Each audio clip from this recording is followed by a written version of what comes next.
Ahoj lidi, já jsem Jaggerwald a vítám vás u dalšího let's play. Takže dneska budeme hrát hru Assassin's Creed Syndicate. Je to nová hra, vyšla před týdnem v pátek. OK, to se nepovedlo. Před týdnem v pátek vyšla 23. října. Je to pokračování vlastně série Assassin's Creed. Super, znovu.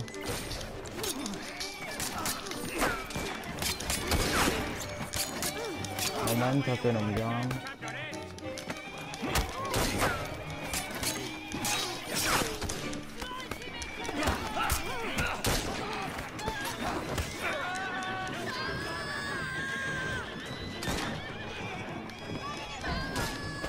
Takže je to pokračování vlastně série Assassin's Creed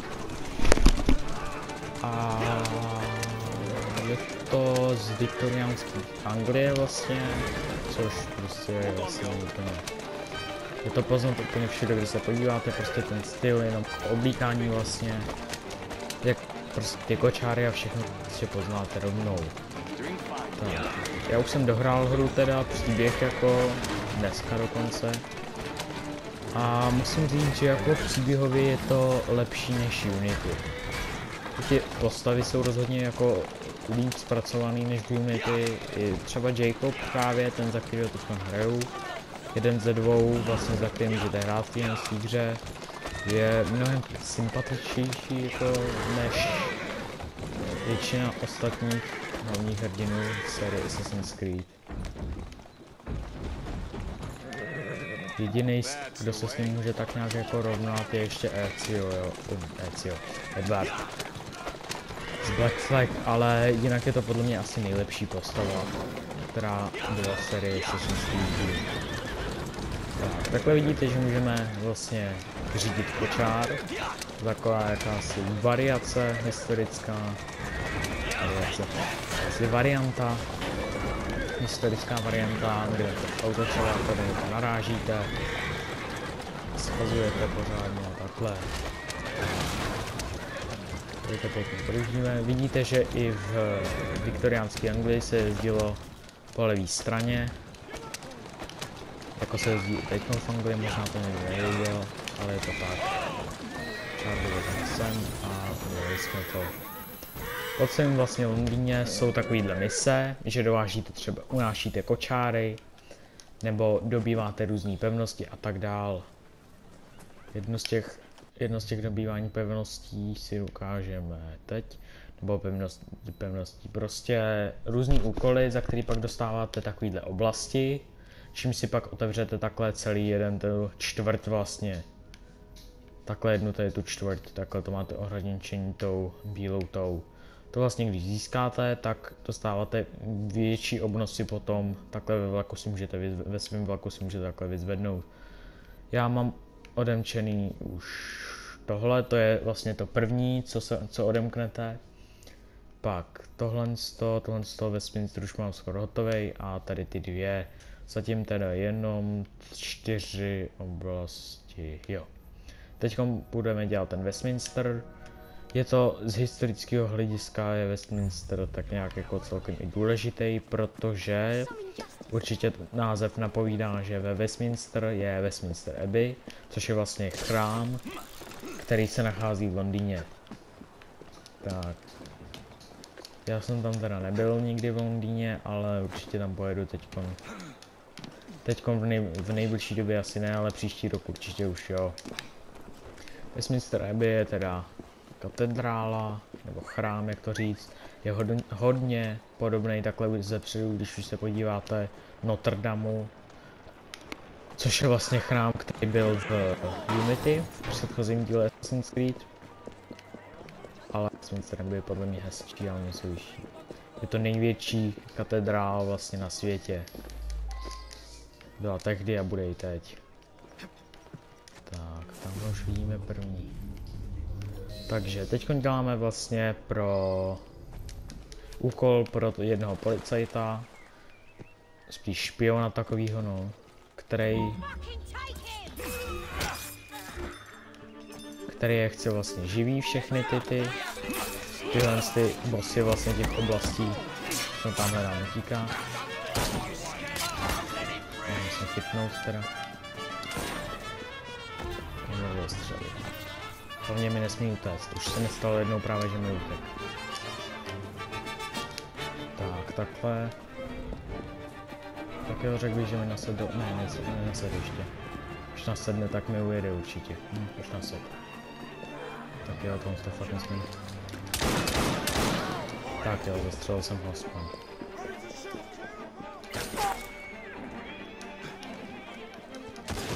Tak, vystup zas. Já už mám Jacoba slušně vylepšenýho. Dovednosti vám ukážu za chviličku, máme moment, jenom ho takhle sundám. Vidíte, že jsou tam jakýsi kombinace, to vidíte tamhle vpravo v rohu té zbraně, že určitý počet kombinací, když dáte, tak se vám tím zvyšuje potom prostě body dovedností, které to dostáváte. Za body dovedností si potom vylepšujete v tomto stromě, kde máte různý odvětví, plížení, boj, ekosystém, to je všechno. Pak, když jste vlastně úplně na konci, tak má každý takhle zvlášť z těch dvou postav, což je Jacob Fry a Evie Fry, tak má zvlášť takhle ještě další odvětví. Poznáte to tím, že Jacob má vlastně takovýhle znáček, tady ještě a ještě jeden tady.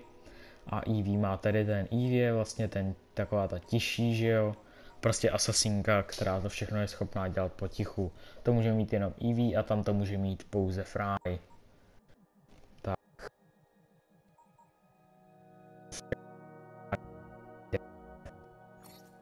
Tak, moment, tohle vypnem. Tak, pak je tady dál vylepšení gangu. Vylepšení gangu jsou vlastně, tady máte takhle, si otvíráte úroveň těch vašich věží, oni se jmenují věže, tak tím si otvíráte vlastně jejich jako dovednosti, že jsou pak lepší, že mají třeba právě střelné zbraně, nebo že už jsou aspoň na 9. úrovni.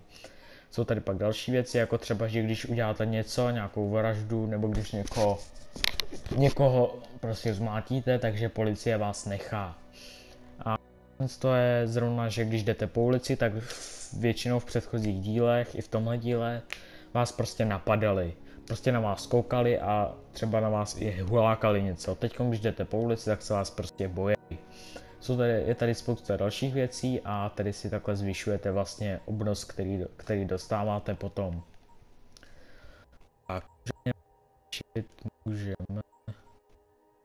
se kouknout potom.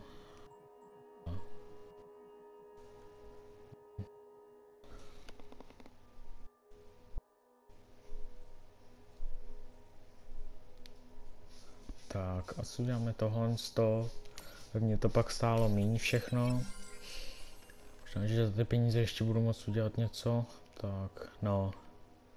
Tak se koukneme, co je tady ještě. Tak můžeme koupit ještě tohle.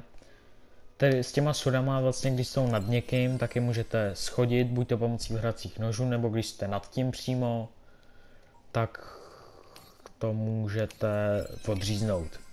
Tady ty vozy vlastně, ty hasičský vozy, jsem teď dělal jednu misi před chvílí a prostě jel jsem, nesměl jsem si poškodit kočára, najednou do mě najel z jedné strany hasič, takhle z druhé strany další, jak jsem si říkal, co se děje, a když jsem jel po cestě, tak tam prostě z ničeho nic začal hořet barák a oni to hasili. Takže je to takový docela autentický. Tady máme dál výrobu, což je vybavení, že si vyrábíte rukavice, zbraně a všechno možný, vlastně něco je možný pouze si vyrobit a něco si můžete i koupit, ale z velké části se to jenom vyrábí, to vidíte. Tady teda vybavení a pak vylepšení. Vylepšujete si věci, které máte, třeba abyste mohli mít víc nábojů, třeba mám na maximum, takže můžu mít až 30 nábojů, na léky takhle, abyste ho prostě víc unesli a tak dál. Na něco potřebujete ale schémata a ty většinou dostáváte, když máte, jak to říct, když máte, počkej moment, já se kouknu jenom, kde to je, jestli to... Když máte vlastně lojalitu určitých lidí, tady, lidé, spojenci, nepřátelé, spojenci.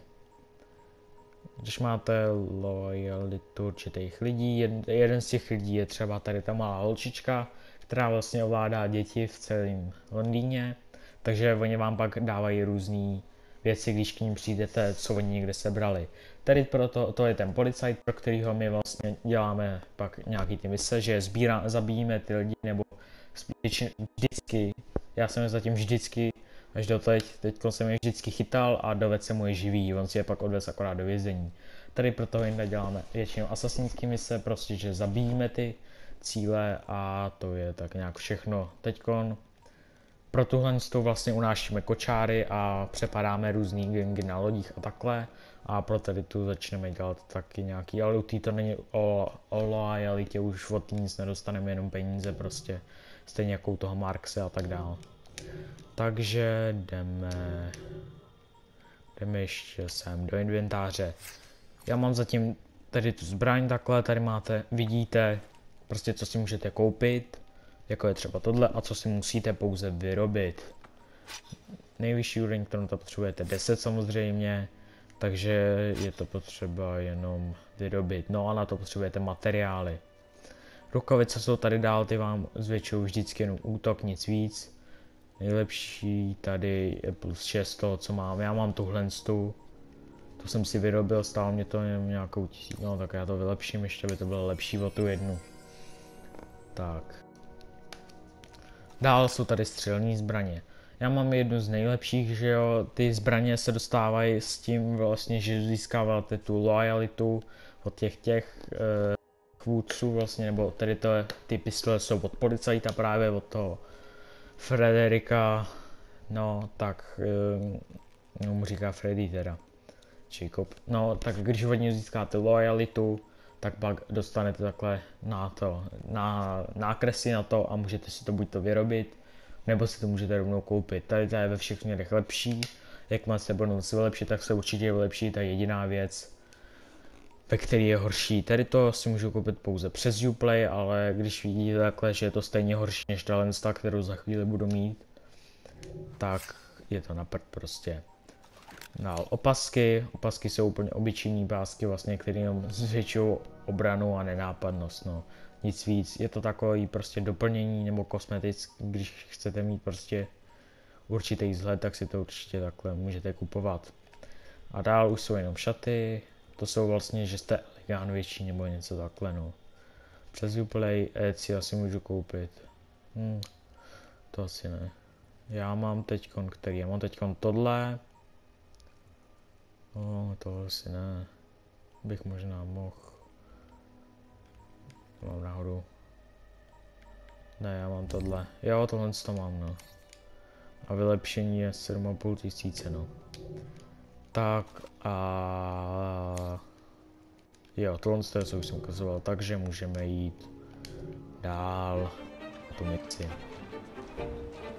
Zvednu.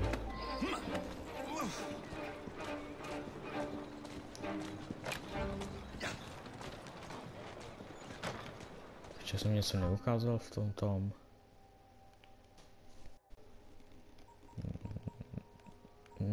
Ne, to je všechno. Je to všechno. No.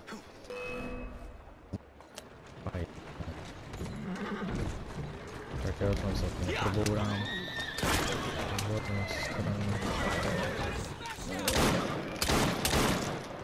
Tak, výborně. Kolem toho z tomu se taky neotočím. Tak a jdeme na druhou stranu a jdeme už na místo určení. Tady máte vlastně takhle na silnici tu čáru, což je navádění, kam máte jet.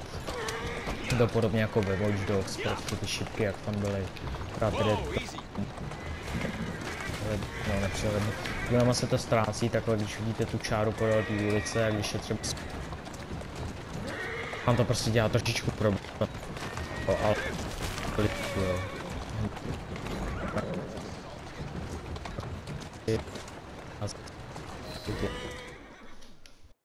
Jo, už jsem tam byl. Takhle mu to prostě předám, sice není živej, tamhle vidíte úroveň loyalty je 4. 5. úroveň je potom ta zbraň, co tam byla předtím vidět. A takhle ohodnotit můžete činnost jako vždycky a to nám samozřejmě na maximum, že to jsou ty nejlepší mise. A takhle jsme získali oblast. No, výborně. Získali jsme oblast, kde je zrovna to Westminster Abbey, ta katedrála. Tady to je ona. Ano, v vyznám, takže tohle je vlastně taková moje nejoblíbenější. Je to rozhodně moje nejoblíbenější série, možná, že i tohle to bude moje nejoblíbenější hra. Spousta lidí vlastně kritizuje Assassin's Creed Syndicate, že se jim to nelíbí vlastně, že už to je takový odchod od toho základu, co to bylo předtím.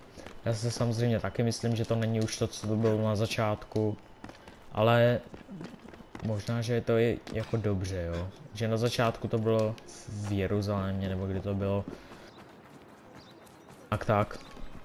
Tak to prostě bylo jako hodně v dávných. Je to jako třeba v Dior 18.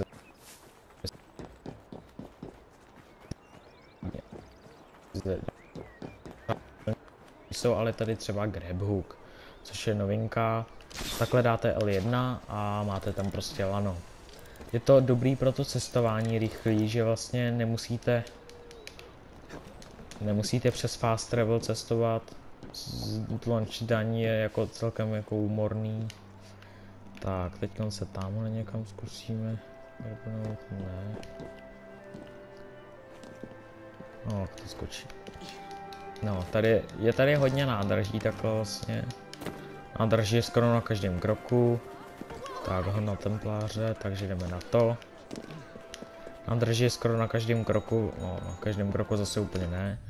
Je jich tady jedno, tady je druhý, třetí, čtvrtý, pátý, šestý, sedmý, 7, 8. Tady je ten můj vlak vlastně. 8 teoreticky jsem spočítal dobře, možná že ne, no. Tak jdeme na tu misi. Ten vlak vám ukážu za chviličku, jenom udělám tu misi.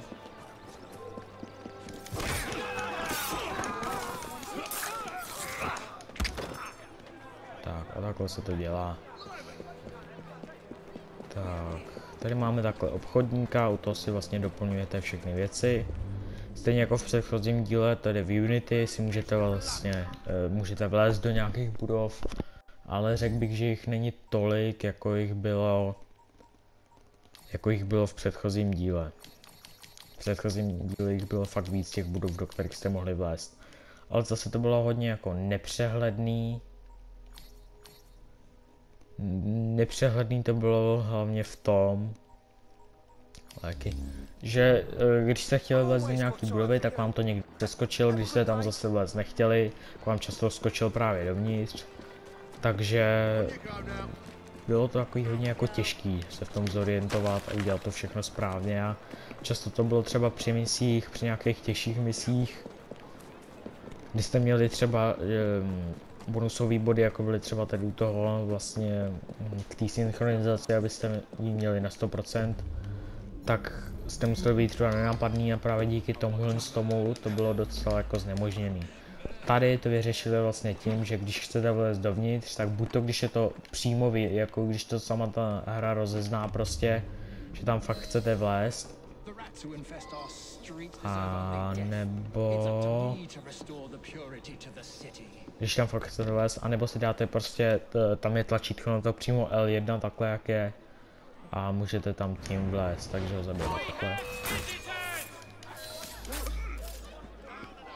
No, tečeme zvuky. Tak, pořádně všechny zmátíme. Tak, tady takhle vidíte souboj vlastně.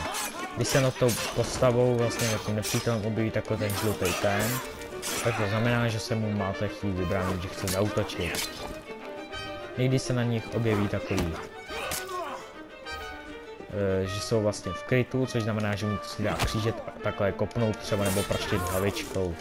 Tomu teď nebylo, ale určitě tam bude brzy, takže já vás na to pak upozorním. Někde z oblasti toho a lojalita. Tady to byla mise vlastně pro toho Henryho, což je assassin, který vás dostal do Londýna. No, poslal prostě zprávu jinému assassinovi teda, ale vy jste pak přijeli do Londýna pomoct. No, a to je tak nějak všechno zatím k němu. Nebudu prozrazovat, co potom má za roli v příběhu nebo takhle a jdeme. Vlak je prostě obyčejný. Máte v něm úkryt, jako bylo vždycky v předchozích dílech, že jste... Jak se mu tam nechce? Jak to? Tak to doběhneme, jelikož to jede sem, tak to zkusíme chytnout někde tady. Sice je to asi nemožný, ale zkusím to. Já se portnu sem.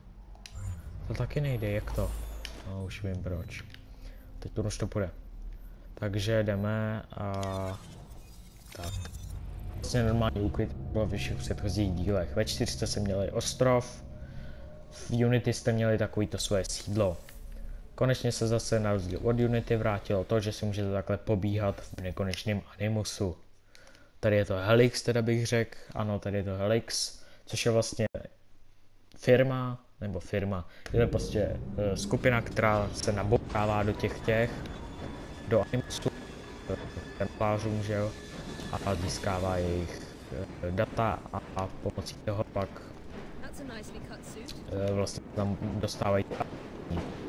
Tak, tady je vlastně vaše sestra Evie, za kterou můžete hrát tím, že se dáte takhle do menu a zmáčknete R3, vidíte to tamhle vpravo. Dál tady máme to vylepšení gangu vlastně, tady máte vlajku ze 4, tady je vylepšení gangu, což je to, co vlastně už jsem předtím ukazoval. Tohle z toho jenom. Tak, dál tady je nejúžasnější věc na světě, save. Save, ze kterého si pak vyzvedáváte peníze, 8000, což je úžasný. A tady jsou vlastně příběhové mise, já už jsem všechny udělal. A musím říct, že to bylo fakt jako na hodně dlouho. Tak, tady se vrátím ještě zpátky k tomu gangu. Gang, otevří vylepšení gangu a něco zlepšíme, když to půjde. Já potřebuji ještě nějaký suroviny, což znamená, že budu asi přeprodávat lodě a ty kočáry, výborně. Trošku je poškodíme. Co pak to tady máme dál? Sníží počet zdravíšek mizerů, což je super. Mizerové je vlastně ten nepřátelský gang. Tak, nic víc už nemůžeme, takže na zbytek vlak. Tak.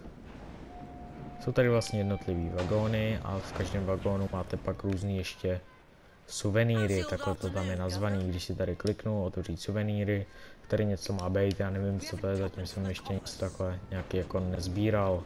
Tady jsou vlastně ty moje věže, tak se jmenuje ten můj gang, který já řídím. Dál. Tady je na hadry, prostě na oblečení, co máte, ty zbraně, všechno možný. A tady je obchod vlastně, černý trh, co tam byl předtím. Tak. Můžete dneska za jízdy, nebo ne. Tamhle něco tady udělal, tak já to udělám asi. Tak, teď vám ukážu další misi, což je osvobozování dětí. Protože v téhle době v 19. století vlastně dělali i hodně děti. Protože byl hladomor, práce bylo hodně. Byla hodně levná ta práce, že jste za to nedostávali moc peněz. Ale ubytování bylo zase hrozně drahý, takže pracovali děti. Takhle si můžete najmout svoje věže vlastně, které pak půjdou s váma, všechno to s váma vymlátějí. Takhle na ně kliknete R1 a najednou boom, a útočí na ně prostě. Nebo to můžete udělat sami.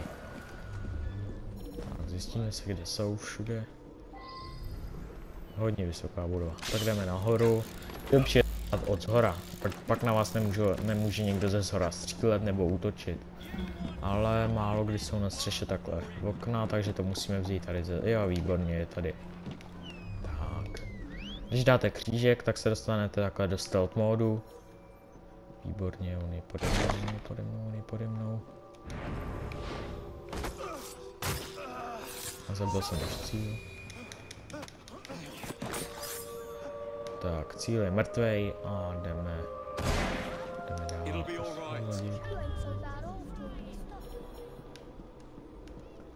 Tak jo. Výborně. Někdy si vás prostě všimnou, takže zrychlíte a zabijete. Schodíme další děti. ty děti vlastně tím zvyšujete lojalitu té malé holčičky, co tam byla, která vlastně ty děti vede. Oni vám pak dávají různý věci, to už jsem říkal. Osvobodit další děti.